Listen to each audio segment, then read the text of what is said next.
Hello there, everyone, and welcome to this end of financial year presentation for Sybiz. Fun fact straight off the bat, it is the 50th financial year that Sybiz as a business is rolling into. So, yeah, it's been a long journey, and things have changed in over those years, and so we won't be taking you back to an old DOS screen or anything like that, but we'll get straight into the modern presentation. So, in terms of what we're going to be covering today, we will be looking at the Sybiz vision and a financial year process. We're also going to just introduce a couple best practice tips, just very quickly touch on those. A couple of things that are sort of coming out through various customer interactions that we've had with our business partners recently. And we're also just going to touch on the recently released version 24.10 of Vision and Visipay. So again, just very quickly on those points before getting into the final part of the presentation, which the focus on Sybiz Visipay and also STP2 considerations. Should be around about half an hour. We will pause a couple of times for some questions. If you do have any questions, please put them in your Q&A panel. Include your email address just in case we don't get a chance to get back to you during the course of this webinar, but we'll do our best to address the questions either as part of the actual presentation itself or other people within the organisation will deal with those questions as they come through. So let's just get straight into it. And yeah, so essentially, I guess, yeah, we've got a lot of people that are new to Sybiz, either as new customers or new to their roles within the organisation. And I guess just to really sort of introduce you to the end of financial year process, there's really not a lot to do in terms of strict stuff that needs to be done at a certain point in time. And really, if you have been reconciling throughout the course of the year, on a monthly or quarterly basis, depending on the complexity of your organisation, it's really just another month end, quarter end in terms of what you would ordinarily be doing. Obviously, you'll have your own accounting practices, etc. We'll talk a little bit about that in a moment as well. So it is just a case of completing your data entry, no surprises there, and that can be done after the 30th of June. So it can be, say, the 7th of July, and you get a supply invoice in the mail that's dated the prior financial year. Yeah, you can go back in and put that in with the correct transaction date in the previous financial year, even though you're now working in the new financial year. And yeah, so it's just a matter of going through that reconciliation process, making your adjustments, rerunning your reports, and yeah, it's always good to retain a backup at that point in time as well. And the process of creating the new financial year, that is the only thing that you need to do from a Sybiz vision point of view. Obviously, your own accounting processes, etc., will dictate what else you need to do and the different modules, etc., that you're using. And we do have a little video clip. We'll send you a copy of these slides so you can jump on YouTube and just see this process, which will just explain in screen captures as well. So all you really need to do is hit that general ledger ribbon, go to utilities and create a new financial year.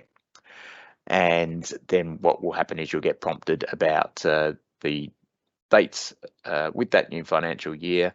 You will get a warning. Just one thing that has changed, some of you may have noticed if you have been using Sybiz Vision for a while now, that we now have 5 financial years that can be open from a transaction processing point of view. So the warning will look at the oldest open financial year, and if that's about to get purged from the ability to process, you will get that warning up in red to say, hey, you've got this really old financial year that you're still allowing people to post into. Before you close the financial year off, are you sure that it's all good to go? And so a lot of you won't see this warning at all, but that's what it means if you do see it. So the other thing to point out here as well is that it is role-based security. So if you wanted to create this new financial year now, you can. So, and you can say, okay, well, I only want my people in the finance team to be able to start doing some stuff in the new financial year, and other users won't be able to transact in that financial year. So you do have some control there on a role-by-role basis as well, in terms of who has access. So yeah, that's really it from a Sybiz Vision point of view. So apart from just creating that new financial year. There's nothing else to do from a Sybiz vision perspective, but obviously you've got your own accounting processes, and depending on what modules you have in use as well. Obviously, if you've only got a couple subsidiary modules, it's going to be an easier reconciliation process than if you've got things like fixed assets, job, service, blah blah blah. Yeah, if you do have those modules, you will want to be spending a little bit more time reconciling, etc. But as I said, even though the new financial year is created, that doesn't prohibit posting back in the previous financial year. So it's a real-time system. You do have that role-based security, so you can permit certain people to be able to say, once you're in July, only certain people you may want to have with the ability to actually process transactions in June. That control is with you to control who can do what and when. And hopefully you've got some processes in place to control that. And I guess, yeah, the word of warning there is that, especially if you are new to Sybiz and you're in control of creating the new financial years, if you don't create the new financial year and someone goes to try and do a transaction on the 1st of July, they're not going to be able to do that because that transaction year hasn't been opened. So that's what that is all about if you do encounter that. And just as I said, a couple best practice tips that we'll just fly through. So the ledger reconciliation report is one of the reports in the general ledger, and this essentially gives you the ability to compare the subsidiary ledger balances to the general ledger balances. And it's surprising how many people aren't aware of this report or aren't running it on a regular basis. And it is a life of database report. So rather than running it at a date range or as at a certain date, it just makes it a lot quicker if it's a life of database. So if you do run that report and you find that you do have some imbalances, then a couple of little handy tips there is just monitor for movement over time. So yeah, run it on a weekly basis and see if the movement between the subsidiary and the general ledger is static or whether it's increasing or decreasing. That will help sort of isolate what the cause of that would be. Have a look at your control account history for postings other than automatic postings. So if you have journaled directly to those control accounts, but nothing's happened at the subsidiary ledger level, then that's going to be the classic cause of an imbalance.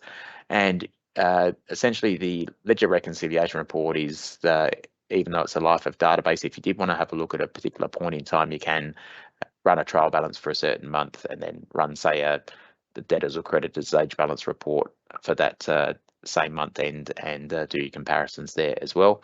And your business partners can assist. They can run queries against your database to look for things like batches where maybe something's happened at the general ledger that hasn't been reflected at the subsidiary ledger. Again, the classic example there is that there's been a posting direct to a controlled account that hasn't been an automatic posting. And with that, you do have a bit of control there as well. So this is just like a little snapshot of the ledger reconciliation report where it's looking at all of the creditor groups in this little snippet here, and then comparing that to your trade creditors control account in the general ledger, and everything's balanced as it should. Even though we've got a bunch of different currencies with different exchange rates, it still balances to the cent in that regard, and that's certainly what you want to see.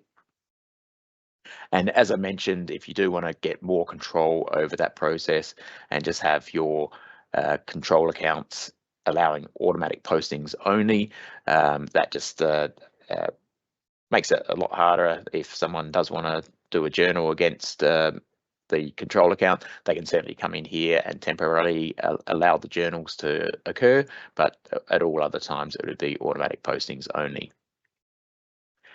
And the next best practice tip we'll just run you through is your admin dashboards. So you've got your database management and your performance integrity dashboards on your administration tab. So just some of the information that gives you and why it's a good idea to regularly check them is it lets you know your backup performance, how often the backups are being performed and how many have been done in the last 30 days. Some health checks and performance and integrity, listed customizations within your database, and I guess quite importantly, records modified outside of the software. So that's something that you do want to keep an eye on. and I'll explain a little bit more about that in just a moment. But here's just a couple little snapshots from the admin dashboard. So on the left-hand side, we have the records modified outside of software. So that if you have third-party products, that's generally not going to be including those, because a third-party product should be still interacting with Sybiz Vision through what we call our platform or through our web API, and that doesn't count as records modified outside of the software, because it's going through the controlled processes and inheriting all the business logic and business rules, etc. But if someone was to sort of update something directly in the database, then that's when you're going to start seeing those items occurring, and an investigation can be done to try and work out what's going on there. And the health checks as well, if you do see anything in orange, that just means that the performance of your database may not be optimized in your environment. And again, it would just be a matter of if you are seeing some sluggish performance, then this is the first place to start, and then consult with people who can perhaps help tune up your database, and start with your business partner there, who may then refer you on to other people as well. So that's just the admin dashboards. And the final best practice tip, again, these are coming from interactions that we've had with customers and their business partners in recent times. We do see quite a few people on their business activity statement trying to treat every transaction for GST. So there's certain transactions that exist outside of the GST system. So things like transferring money between internal bank accounts, that's not something that you need to put a GST code to report to the government on. Salary and wage expenses is another, and loan payments is another as well. So if you don't already have one, create and use a not on BAS tax code, and that way you'll still be able to transact. You'll still essentially put a tax code in the system, but they won't be reported through to the ATO.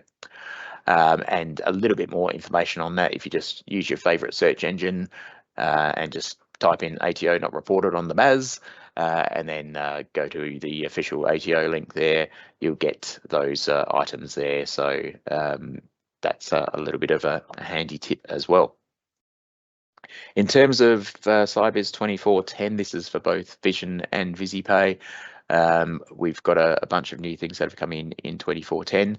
Consolidation companies, which I'll talk about in just a moment.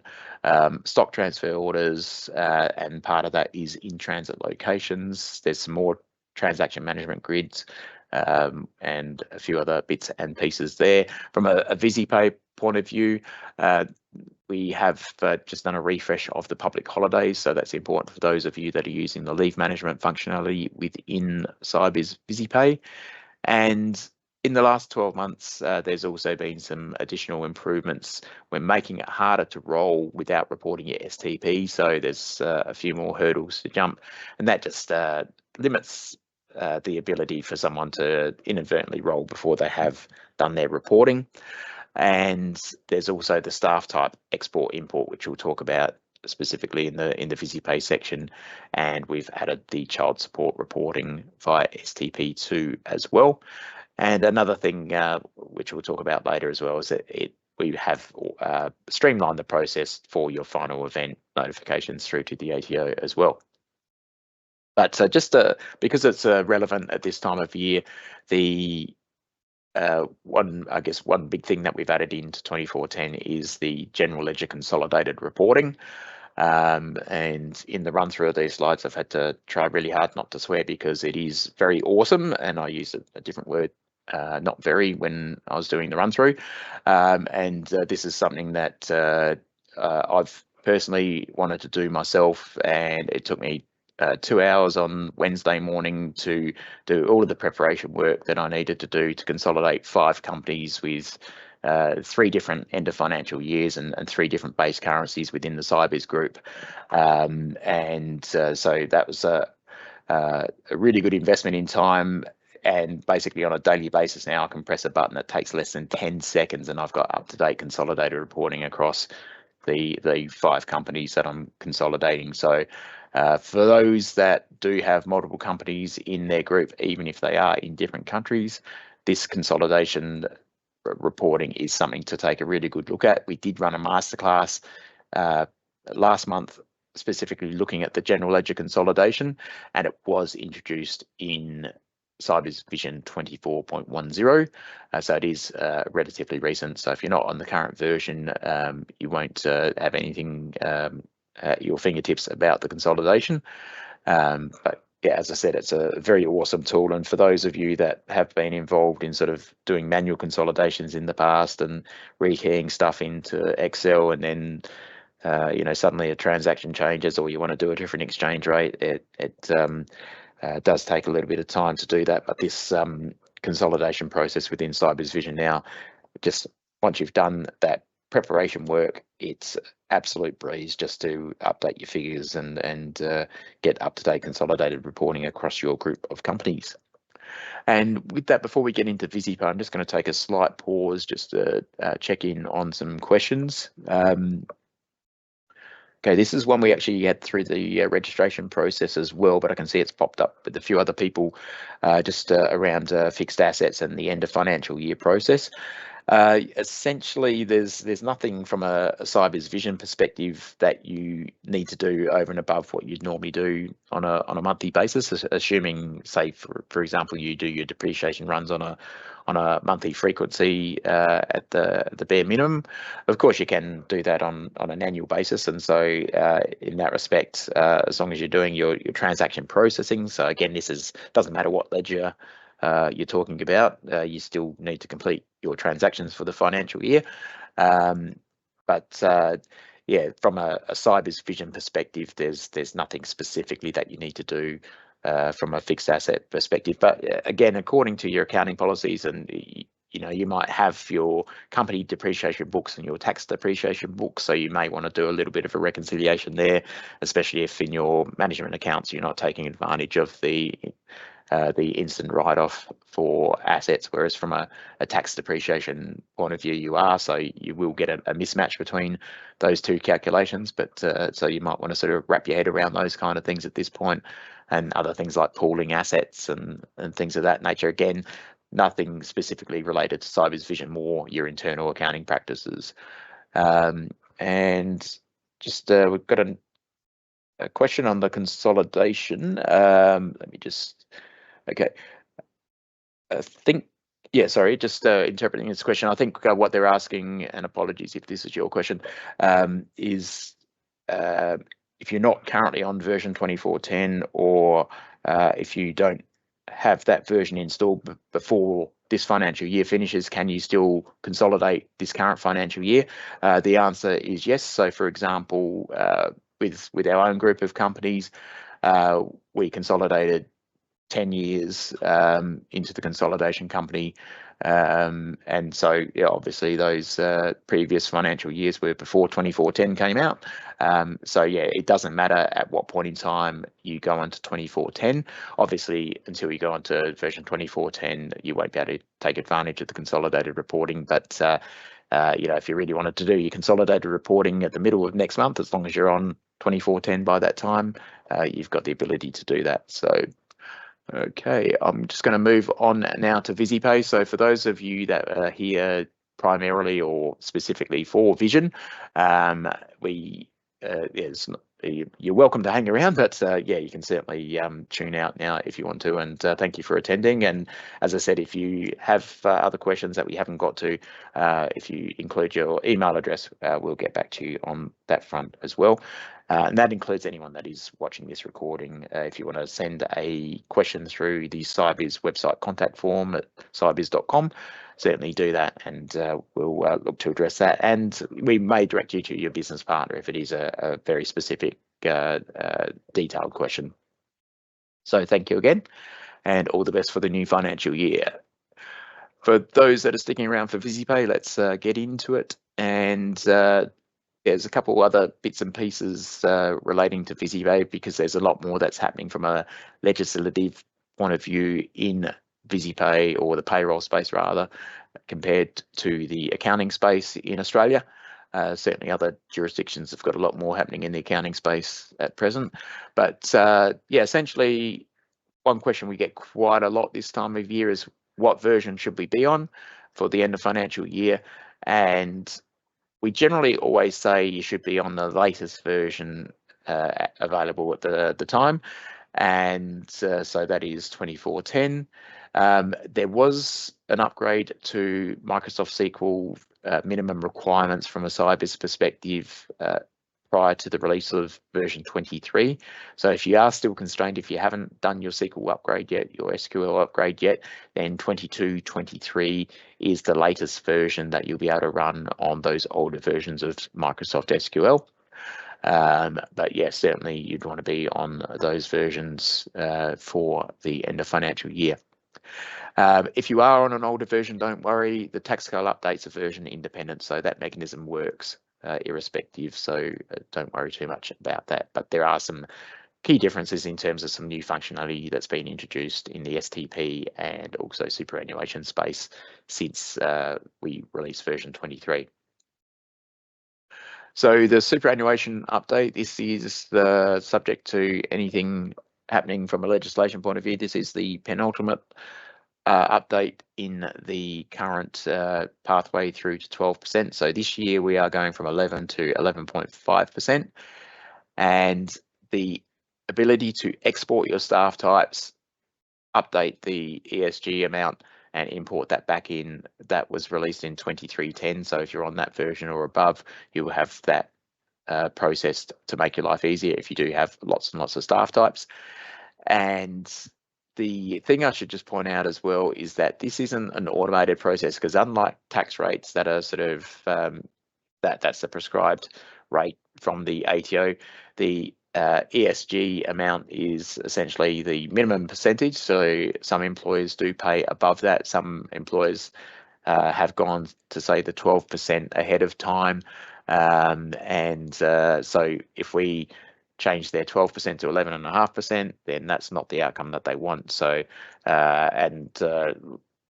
likewise, if someone was already on 11.5%, we don't know whether they want to sit on 11.5% for the upcoming financial year or go to 12%. So again, for those exceptions, that's why we don't automate it. So it is a process that you'll need to do yourselves after you've rolled into the new financial year.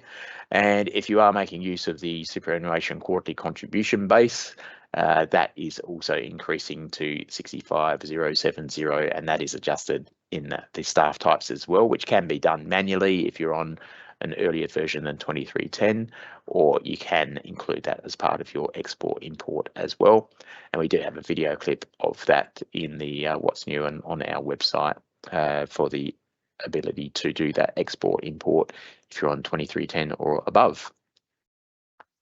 So a little bit different to Sybiz Vision. There is a bit more to do from a payroll perspective at the end of financial year, but the gist of it is relatively the same. So it's a case of, yeah, if you're reconciling monthly, there's a lot less to do at end of financial year, because hopefully there's only that final month where if something does pop up, you're only going to be looking at that final month because you've kept on top of things throughout the course of the financial year. And then I guess the employee reporting point of view, the big thing is the employment income statements, which is a specialized update event that we've created for you in Sybiz Visipay. And so we'll talk a little bit more about that. But again, it's just that process of going through, doing your checks and making your adjustments, etc.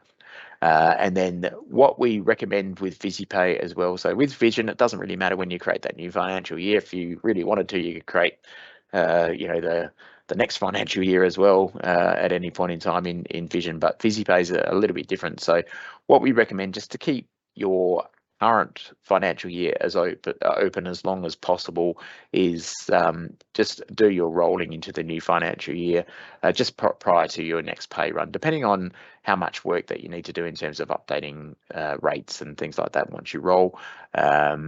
That will sort of also dictate it as well. But if you're only sort of going to be updating your superannuation amounts, and that's pretty much all you need to worry about, then we do recommend that you don't roll until immediately before the first pay that you do in the new financial year.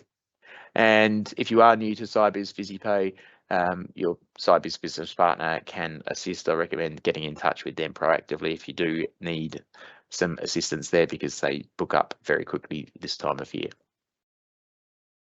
From an STP or STP2 reconciliation process, it is fairly similar to the payment summary reco process for those of you that perhaps new to the STP world.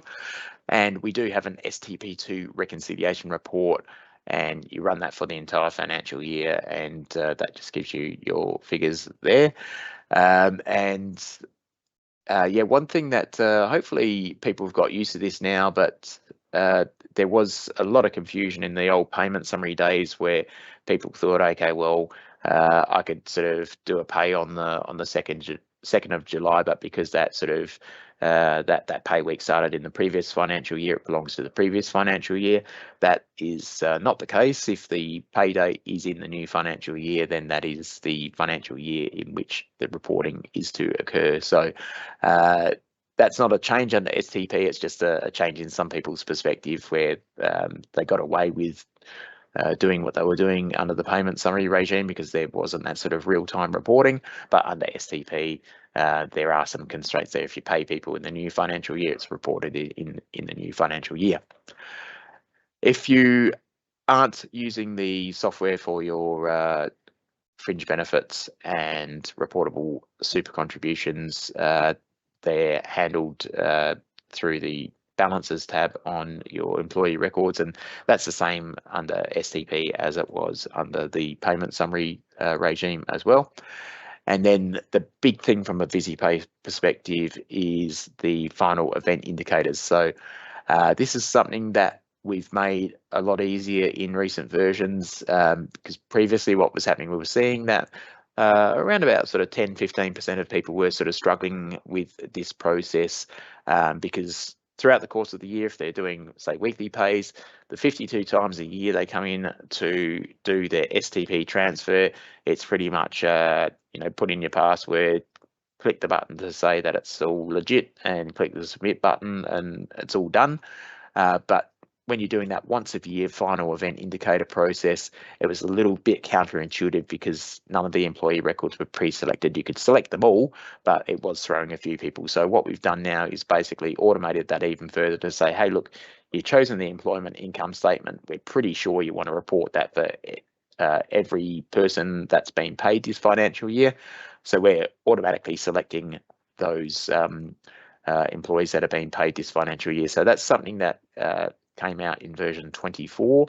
So if you're not yet on version 24, you won't have that experience. You'll still need to select, do the select all to select your employees when you're going to do that employment income statement. So the employment income statement is something that is Sybiz specific. We've just created this specialized event type to make your life easier. So it's not lingo that the ATO or your accountants will necessarily be conversant in, but it is something, again, we've just done that for you to make your life easier. So we do recommend using that particular option. You can, of course, if you want to, just do a normal update event and go through and tick everyone on for the final event. That's up to you if you want to do that. But as I said, we've created this as the path of least resistance. And you do have the ability to do that within the current year or the prior year, but you can only do it in the prior year. So in other words, after you've rolled, if the calendar date has clicked over to July. And the reason for that is because the employment income statement is an update event, and an update event must be dated with today's date. So it's not possible to retrospectively do, or rather prospectively do, a prior year submission if the calendar hasn't ticked over yet. So even if you've rolled, you've still got to wait till the 1st of July at least before you can do that. We don't count the final event submissions toward your message count from a fees perspective, and it must be done before the 14th of July. So anecdotally, at least the ATO say if you don't do it before the 14th of July, then you will need to send payment summaries for any employees that you've missed and do the old MDUKE process. But realistically, what we find is the ATO just requests employers to do an STP submission with those final event indicators. We have as I said, made it a lot easier now. It's a lot more streamlined process. You don't really have to think about it if you are on the later versions. And from a MyGov perspective, in terms of what your employees see, we should hopefully be used to STP2 now. There's a lot more information that your employees will see. But if anyone is in any doubt, any of your employees, so sometimes you get some trigger happy people that'll be at their accountant's office on the 1st of July as soon as they open, wanting to do their tax return to get their refund.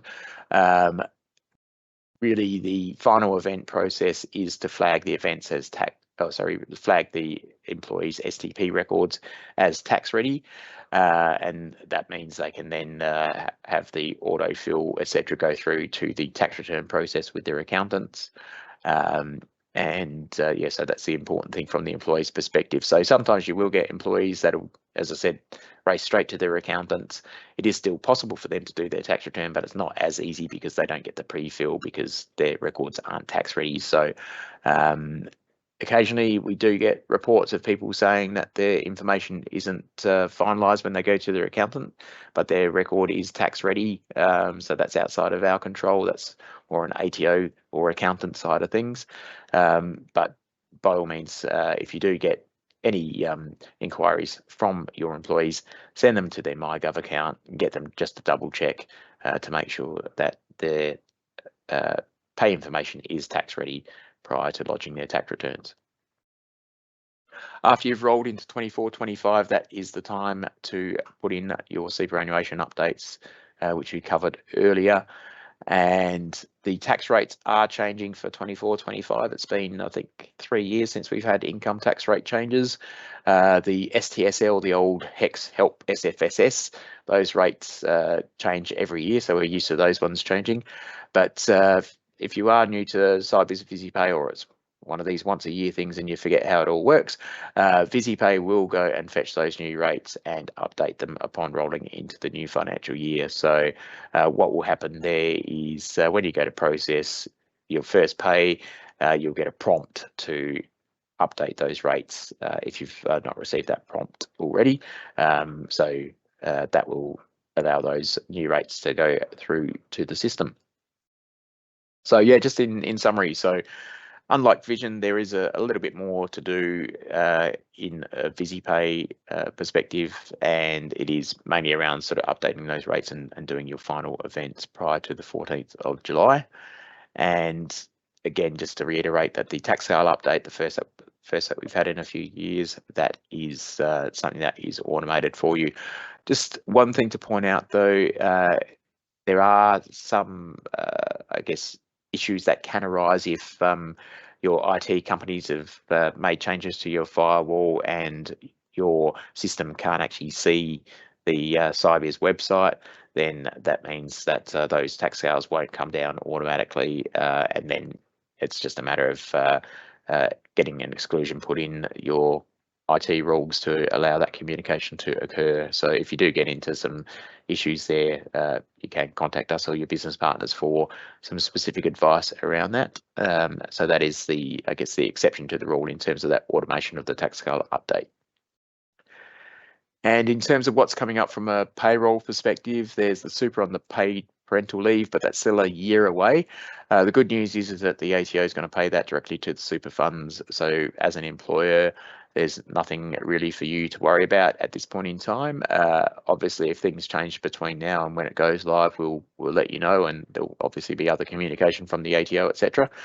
And then the other thing that has been talked about, although since around about April last year, there hasn't been a lot of information come out of Canberra about this one. The payday super is essentially a couple of years away from coming live. The only real information that we're getting is that, yes, it is coming, it is going to be a thing, and yes, it is going to be on payday. We are, as an industry, sort of pushing back a little bit on that. It is very noble in what it's trying to do. It's trying to make sure that employees get the entitlements that they are entitled to. And there are some employers doing the wrong thing out there, but the vast majority of employers are doing the right thing. And unfortunately, this is something where every employer is going to have to suffer because of those bad few. But as I said, the aim of the exercise is noble, but we are hoping that it won't be as taxing when it does come around. So essentially, if you're paying weekly as it stands, the expectation would be that you'd be paying your superannuation on a weekly basis as well. So we are hoping that it's not quite like that by the time it rolls out. But yeah, as soon as we get some more information, we will pass that through to you as well. And yeah, we have run a little bit over time, so I won't take any payroll specific questions at this point in time. They do look reasonably generic enough for our guys to have got back to you during the webinar. So speaking of webinars, our next webinar, we do have our masterclass series. This is another Sybiz vision focused one, and it's going to be looking at the ins and outs of pricing and costs and all of the different combinations and hierarchies and the different rules, etc. So it is going to be occurring on the 2nd of August at 10:30 a.m. Central Time. And you'll see some more information about that in our and other masterclass series coming up. And if there is something you want to see covered in a masterclass, then yeah, you can get in touch via email or via our website contact form. And yeah, just like the Leyland brothers, for anyone old enough to remember them, yeah, if you can give us the ideas, we'll see what we can do. And so with that, just want to say thank you for attending, or thank you for watching the recording. And as I said, apologies for not pausing for questions at the end there, but we did run a little bit over time. And all the very best for the new financial year. Thank you again. Goodbye.